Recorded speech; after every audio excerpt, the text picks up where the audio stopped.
Hey, y'all, and welcome to another episode of the Millennial Management Podcast. I am your host, Brandy, the Millennial Manager, and today is Thursday, bitch, inside of Patreon. Everybody else, you are listening to this on Friday. I want to say thank you to everybody for listening to the podcast. And today's episode is going to be talking about the carrot on the stick, okay? And if you don't know what the fuck I'm talking about, let's explain, okay?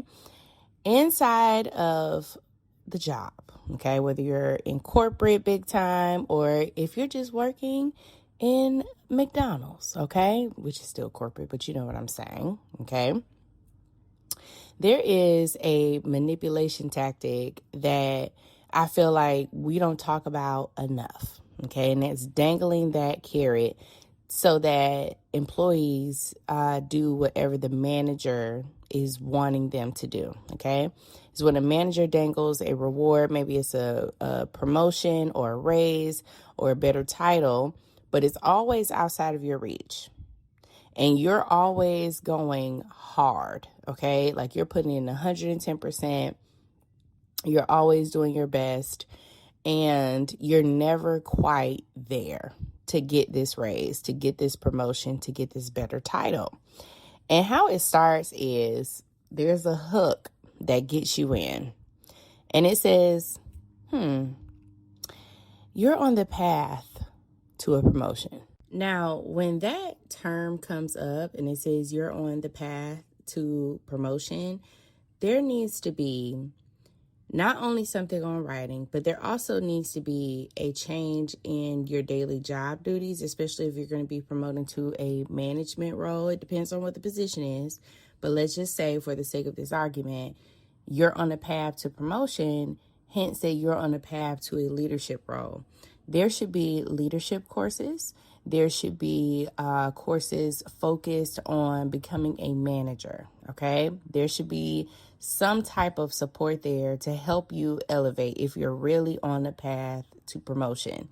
Now, a lot of times organizations will use this term and they really don't mean it, okay? They really just mean you're doing a great job, but instead of doing a great job or saying you're doing a great job, they use this term to get you to work even harder. The next phase of this trick is where they start adding on to your daily responsibilities. You are given responsibilities that are higher, okay, than the role that you're currently in. However, is much more responsibility with no pay increase. So they have dumped on extra duties without giving you the proper pay. And then the last thing that happens is there's a goalpost shift. So soon as you are like close to meeting whatever the qualifications are that they consider, like let's say after a year, after 2 years, after 3 years, and you get there and they're moving the goalposts. When the promised date arrives, the requirements suddenly change. We need to see you lead on one more project. We need to see you go through another budget cycle, or we're going through another budget cycle, meaning that they don't have the funds to give you a pay increase. It's a carrot, okay? This is a trick, and you are being screwed, like, for real, okay? They are fucking you right now, and you don't even realize it because you could have moved on to another organization, but you're holding on to the hope and prayer that they see potential in you, which they claim they saw. And they said you were on the path to promotion, but now this moment has come, and all of a sudden, I submitted it to HR. HR is dragging their feet. When in reality, that just means I forgot. Okay, I actually forgot that we were supposed to do this. But since you're here, I'm going to go ahead and submit this, okay? Because they forgot that you guys had this conversation, which is bullshit, okay? You don't forget something that is that important. Secondly, there's some type of budget freeze. They're in a hiring freeze right now. They're in a spending freeze, but you're at the top of the list when it happens or when it thaws. There's vague feedback. Okay, you're doing great, but we just need to see a little bit more leadership presence before we make it official. All of these things just create a cycle of resentment because you've given a lot of free labor. with no reward. And your job is transactional. No matter how many people try to act like, your career shouldn't be it is, because there's money involved. Anytime there's money involved, it's a transaction. And because you are working for money, everything that you do is considered a transactional effort. Okay? You gave a lot of free labor. You feel like you have given your career progress to them, and they're the ones who are in control of it, rather than you being in control of where you go next. Now, some of you may say, how do I decipher whether or not there's a carrot in front of me? Okay, there are a few ways to decipher. Is it in writing? Meaning, has this only been discussed on one-on-ones with no paper trail, so it doesn't exist? It's not on your review. It's not in an email. It's not on Slack. It's not on Teams. Where is this conversation taking place, and how has it been documented? Secondly, has anyone else been promoted? So during this hiring freeze or freezing of the raise, has anyone else been given a pay increase, a new job, or like they've been hiring from the outside, or even a promotion? So if the money is there to give them these things, then it's just not available for you. I know that hurt. I'm sorry. Lastly, are the goals objective? Meaning, like, is this something that you can actually do? Okay. Also, is this worth your fucking time? Increasing sales by 10% is an objective goal. Showing more initiative is moving the goalpost, where they can use anything to deny you receiving a pay increase forever. Okay, they could just keep you in this forever cycle. Now, what do we do? Bitch, you leave. Okay, you grab your motherfucking toys and you go home. You understand? Listen, in jobs like this, it doesn't matter how fucking high you take it. They're never going to do anything about it. Everything floats down. Okay, so when your senior administrators make these promises, the same thing is happening to them. Okay, so they're just making false promises. Is it wrong? Yes, it is. But you taking it up to the CEO when the CEO thinks the same fucking way. HR, they all think the same way. And when you're in an organization like this, it's best that you recognize when you are being fucking played with, and know when to take your talents elsewhere. Am I saying jump ship without a plan? That's not what the fuck I'm saying. What I'm saying is that you need to recognize it for what it is. It is a trick, and your ass is being tricked, and it's time for you to move forward. Okay? Because somebody is listening to this right now and putting the fucking pieces together, because they've been dealing with this shit for 3 years. They've been dealing with it for 2 years, 5 years. Promises after promise after promise, and nothing ever fucking happens. It's because they are leading you on. They want you to do all this extra work, and they do not want to fucking pay you in the meantime. So what you need to do is take your talents elsewhere. It is time for you to open up that network, okay? The connections that you have. If you don't have any connections, you better start now, bitch. Okay? Start now, all right? You need to start connecting with people who are either in the same industry or sister adjacent industries that'll be quick for you to jump into. Even if it's not the job that you want, it's a job that you need. Okay, you have to have a job in this economy. So find you a position outside of this organization. And if it's something that you really, really want, then great. But don't get deterred by the fact that it's not the title that you're seeking, because sometimes it ain't really the fucking title. It's the actual work that you're doing that's going to make an impact. The title, we know, is for resume's sake. However, if this is a job that offers a position that you feel like you can work in this environment, you need to take it. Now, I have seen in some cases where employees leave organizations like this, they feel like giving the company one last opportunity.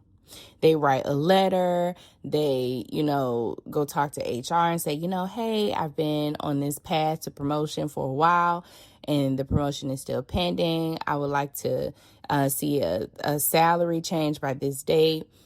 And I'm going to tell you right now, that is a waste of fucking time.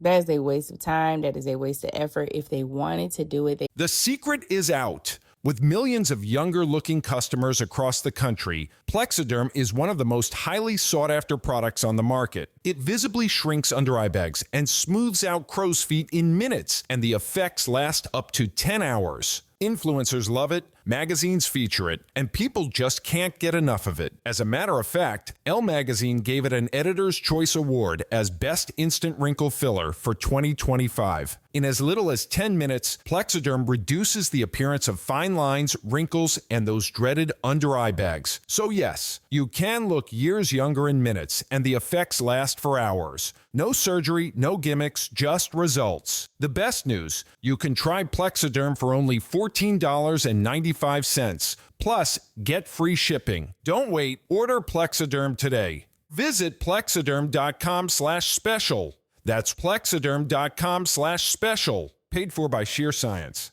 would have done it. So for those of you thinking like, I'm going to give them that one last chance, for what? To play in your motherfucking face, to waste your motherfucking time, for you to miss another opportunity? Do not send no fucking email demanding that they meet you in this position, or demanding that you give them, or they give you this raise, when they should have done it after making all of these false promises. And now you're about to leave and you're just going to give them this other opportunity for what? If they wanted to do it, they would have. And it's just that fucking simple. Let's go to our first email of the episode. It says, hello. I work for Dollar Tree and they cut my hours from 4 days to 1 because I reported the new store manager to the regional manager. What can I do? Well, that does sound like retaliation. What you could do is document the situation. Document that you have reported your new store manager and you feel like they are retaliating against you by taking your hours, and see what the regional manager's response is. Now, if they don't act, or if it is determined that there is some other reason as to why your hours were cut, I would start trying to find me another job, because they are wanting you to quit because you took me down from 4 days and now I'm at 1 day, and I cannot live like that. I've been on 4 days for however long you've been with this organization, okay? So once they start cutting your hours like that, they're wanting you to quit. So what you need to do is allow your regional manager to do something about it, or give them the opportunity to do something about it. Because if you can prove that there's some type of retaliation, you may have a case where you can sue the company because of retaliation, but you're going to have to go through a lot of steps to get there. All right, and our next email says, good morning. I'm contacting you because I recently requested ADA accommodations for a modified schedule working 8 to 4. I was approved previously and was denied due to operational needs and the bargaining agreement due to seniority. My question is, how does a bargaining agreement override a federal law?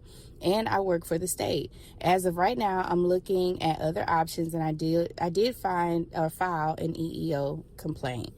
Okay, let's talk about ADA accommodations.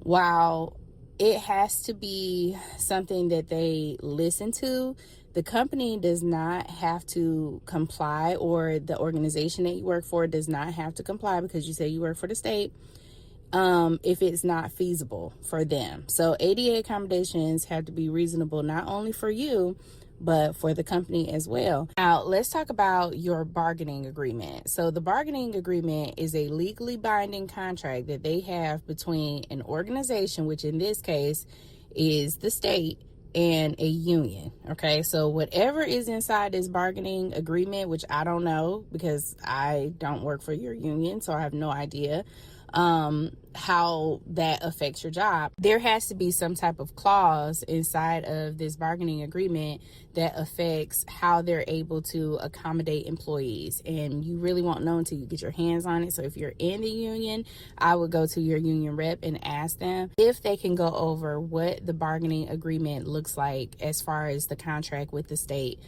or this organization inside of the state. But like I said before, guys, ADA is not like they have to comply with this. They don't.